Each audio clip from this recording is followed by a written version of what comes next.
어제 일어난 일이 오늘도 가슴을 조이고 10년 전 들은 말 한마디가 지금도 귓가를 맴돕니다. 상처는 시간이 지난다고 저절로 아물지 않습니다. 오히려 세월이 흐를수록 더 깊숙이 뿌리를 내려 어느 순간 우리 삶의 일부가 되어버립니다. 왜 그럴까요?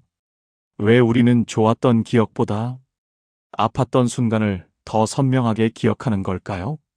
그 이유를 알게 되면 비로소 치유의 실마리가 보이기 시작합니다. 상처가 남는 이유는 생각보다 단순합니다. 우리 뇌는 위험을 기억하도록 설계되어 있습니다. 기쁨보다 고통을, 성공보다 실패를, 사랑보다 배신을 더 강렬하게 각인시키는 것이 생존에 유리했기 때문입니다. 원시시대의 맹수를 만난 경험은 기억해야 살아남을 수 있었지만 달콤한 열매를 먹은 기억은 잊어도 생명에는 지장이 없었습니다. 그래서 우리 마음속에는 아픈 기억만을 모아두는 서랍이 따로 있는 것처럼 느껴집니다.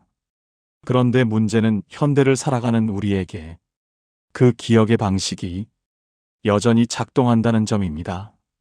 더 이상 맹수를 피해 달아나지 않아도 되는 시대인데 우리 마음은 여전히 누군가의 차가운 눈빛, 쏘아붙이는 말투, 외면당한 순간을 위험 신호로 받아들입니다.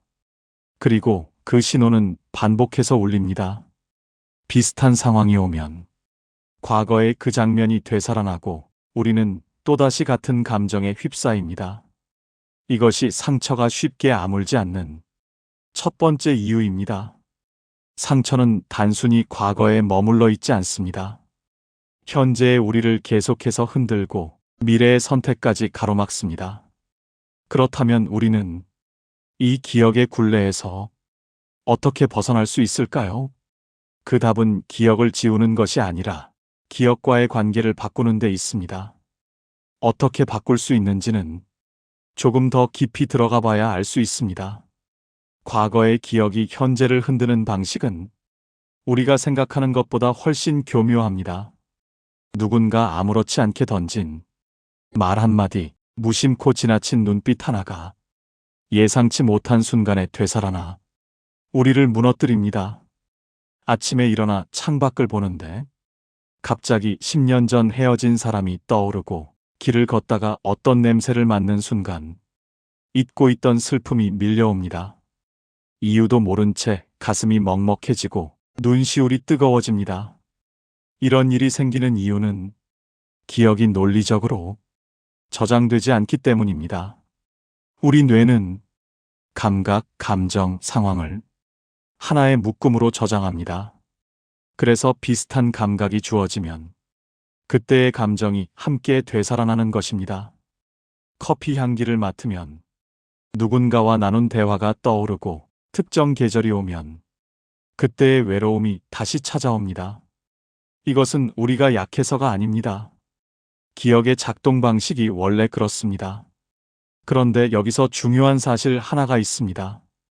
우리는 과거를 있는 그대로 기억하지 않습니다.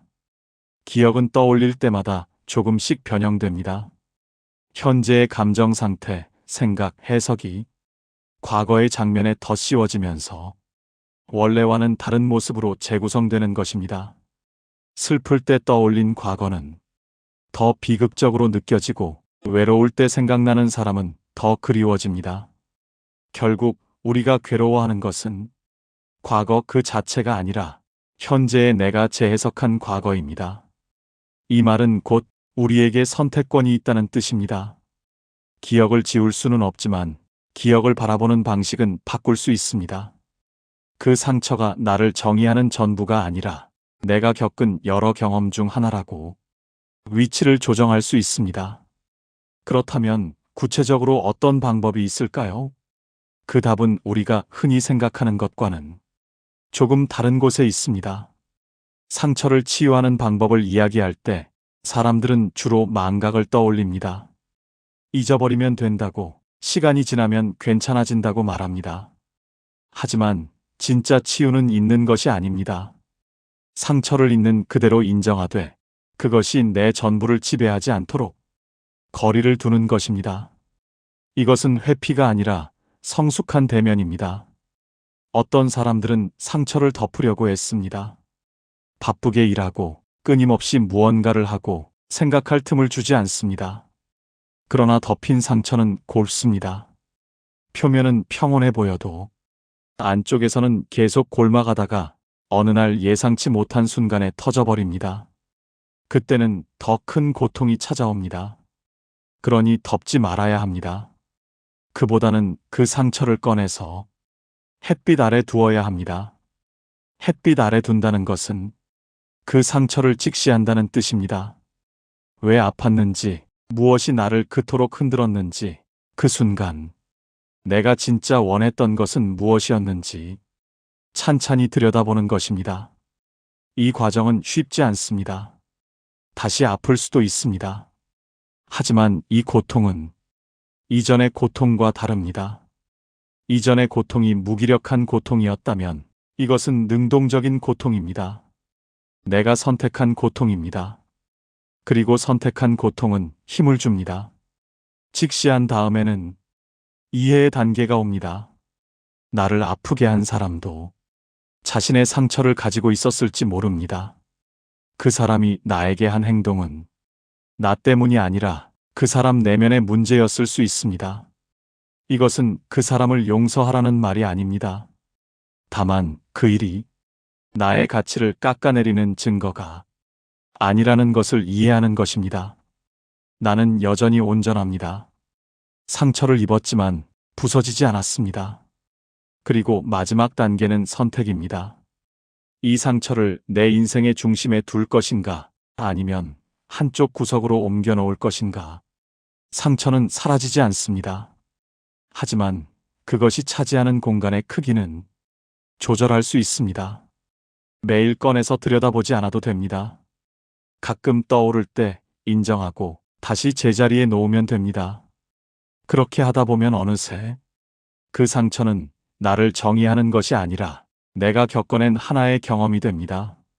그렇다면 이런 과정에서 우리가 놓치기 쉬운 것은 무엇일까요? 상처를 다루는 과정에서 우리가 가장 많이 놓치는 것은 바로 말과 침묵입니다. 누군가에게 들은 말이 상처가 되기도 하지만 듣지 못한 말 때문에 더 깊이 아파하기도 합니다. 사과받지 못한 일, 인정받지 못한 감정, 표현되지 않은 사랑. 이런 것들이 마음속에 응어리로 남아 우리를 짓누릅니다. 프랑스의 작가 앙투안 드 생텍쥐페리는 이렇게 말했습니다. 언어는 오해의 근원이다. 우리는 말로 상처를 주고받지만 동시에 말로 치유받기도 합니다. 문제는 우리가 필요로 하는 말을 항상 들을 수 있는 것은 아니라는 점입니다. 어쩌면 평생 듣지 못할 수도 있습니다. 그렇다면 어떻게 해야 할까요? 답은 스스로에게 그 말을 해주는 것입니다. 다른 사람에게서 듣지 못한 인정, 위로, 사과를 내가 나에게 건네는 것입니다. 처음에는 어색하고 이상하게 느껴질 수 있습니다. 하지만 타인의 말을 기다리는 것은 내 치유의 열쇠를 남에게 맡기는 것과 같습니다. 그 사람이 영원히 그 말을 하지 않으면 나는 영원히 치유받지 못하는 걸까요? 그럴 수는 없습니다. 내가 나에게 해줄 수 있는 말은 생각보다 많습니다. 그때 내가 화난 건 당연했어. 누구라도 그랬을 거야. 충분히 노력했어. 결과가 좋지 않았다고. 내 가치가 떨어지는 건 아니야. 내가 느낀 감정은 모두 타당해. 부끄러워할 필요 없어. 이런 말들을 스스로에게 건넬 때 우리는 비로소 자기 자신의 편이 됩니다. 침묵도 마찬가지입니다. 때로는 말하지 않는 것이 치유가 됩니다. 모든 상처를 끄집어내서 설명하고 해명하고 정당화할 필요는 없습니다. 그냥 조용히 안고 가도 됩니다. 말하지 않는다고 외면하는 것이 아닙니다. 말하지 않아도 스스로 알고 있으면 그것으로 충분합니다. 세상 모든 사람이 이해해주지 않아도 괜찮습니다. 내가 나를 이해하면 됩니다.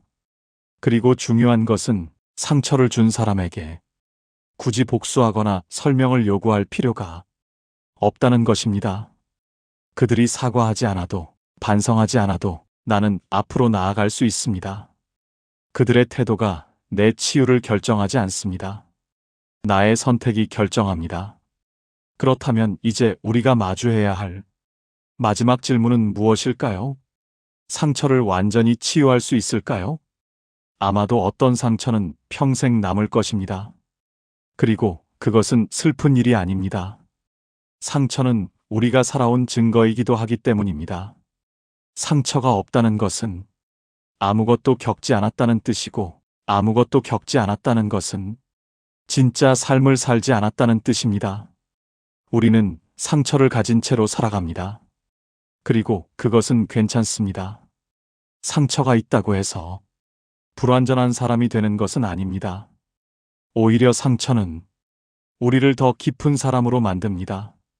고통을 겪어본 사람만이 타인의 고통을 진정으로 이해할 수 있습니다.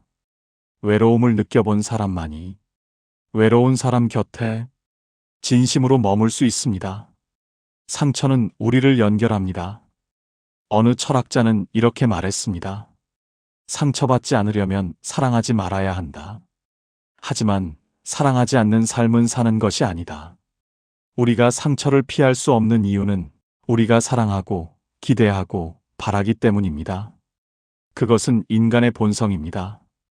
그러니 상처를 두려워해서 마음을 닫아버리는 것은 해결책이 아닙니다. 상처를 받아들이되 그것에 지배당하지 않는 태도를 배우는 것이 진짜 해결책입니다. 상처를 가진 채 살아간다는 것은 완벽하지 않아도 괜찮다는 것을 받아들이는 것입니다. 모든 관계가 아름답게 끝나지 않아도, 모든 노력이 보상받지 못해도, 모든 진심이 이해받지 못해도 나는 계속 나아갑니다. 왜냐하면 삶은 완벽함을 향한 여정이 아니라 불완전함을 품고 가는 여정이기 때문입니다. 그렇다고 해서 무기력하게 받아들이라는 뜻은 아닙니다.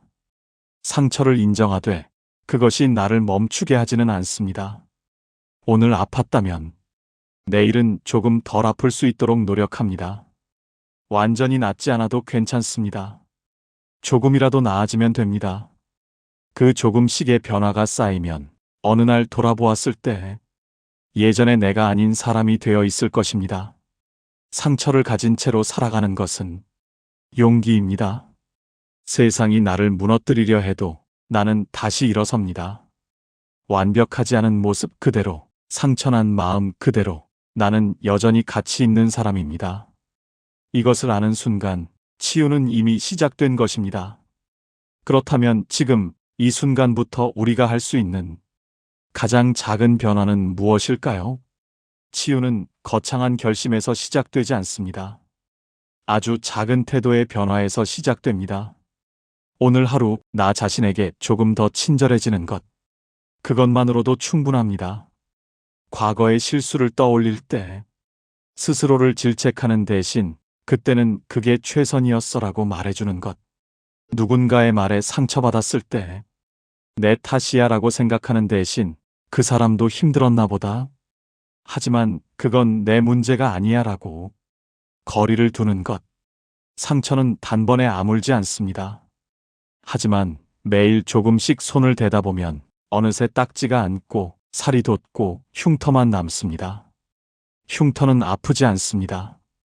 그저 거기 있을 뿐입니다. 그리고 언젠가는 그 흉터조차 희미해집니다. 사라지지는 않지만 눈에 띄지 않을 만큼 옅어집니다. 그때쯤이면 우리는 그 상처를 이야기할 수 있습니다. 담담하게, 객관적으로, 때로는 웃으면서 지금 당장 할 수 있는 일은 이것입니다. 과거를 밀어내려 애쓰지 말 것. 그보다는 현재에 집중할 것. 지금 이 순간 내가 숨을 쉬고 있고 생각하고 있고 느끼고 있다는 사실에 집중할 것. 과거는 이미 지나갔고 미래는 아직 오지 않았습니다. 내가 온전히 존재할 수 있는 곳은 오직 지금뿐입니다. 그리고 자신에게 물어보십시오. 이 상처가 내 인생의 전부인가? 나는 상처받은 사람이기만 한가? 아닙니다. 우리는 상처받은 사람이기도 하지만 동시에 사랑하는 사람이고 웃는 사람이고 꿈꾸는 사람이고 노력하는 사람입니다. 상처는 우리의 일부일 뿐 전부가 아닙니다. 마음의 상처를 치유하는 방법은 결국 자기 자신과 화해하는 것입니다. 완벽하지 않은 나, 실수한 나, 후회하는 나, 아직도 아픈 나를 있는 그대로 받아들이는 것입니다. 그 받아들임 속에서 우리는 비로소 자유로워집니다. 과거에 묶이지 않고 미래에 불안해하지 않고 지금 이 순간을 온전히 살아갈 수 있게 됩니다. 상처는 우리를 약하게 만들지 않습니다. 오히려 더 강하게, 더 깊게, 더 따뜻하게 만듭니다. 그러니 두려워하지 마십시오. 아파도 괜찮습니다. 천천히 낫고 있으니까요. 완벽하게 낫지 않아도 괜찮습니다. 조금씩 나아지고 있으니까요. 그리고 무엇보다 당신은 혼자가 아닙니다. 우리 모두는 각자의 상처를 안고 살아갑니다. 그 상처들이 우리를 연결하고 서로를 이해하게 만들고 결국에는 더 나은 사람으로 만들어줍니다. 오늘 이 이야기가 여러분의 마음에 조금이나마 위로가 되었기를 바랍니다. 혹시 이 영상이 도움이 되셨다면 구독과 좋아요를 눌러주시고 댓글로 여러분의 생각을 나눠주시면 감사하겠습니다. 여러분의 작은 관심 하나하나가 더 좋은 이야기를 만드는데 큰 힘이 됩니다. 오늘도 수고 많으셨습니다. 내일은 오늘보다 조금 더 가벼운 마음으로 맞이하시길 바랍니다.